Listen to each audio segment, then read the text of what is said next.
अस्तगफार ज़बानों पढ़ दे, दिल नूं साफ कदी नहीं करदे। जिस राह ते है राहत सब दे, उस राह ते ए कदी नहीं चढ़दे। ओए जिस राह ते है राहत सब दी, उस राह ते ए कदी नहीं चढ़दे। जग सारा ए घुम फिर आवां, मन दे वेड़े कदी नहीं वड़दे। तालब जिथों मंजिल मिलदी, ओए तालब जिथों मंजिल मिलदी, उस वेड़े ए कदी नहीं वड़दे। उस वेड़े ए कदी नहीं वड़दे।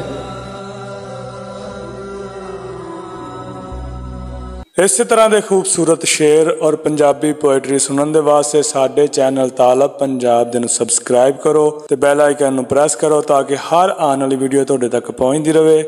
इस दे नाल ही नैक्सट वीडियो तो फिर मिलांगे। अल्लाह हाफिज़।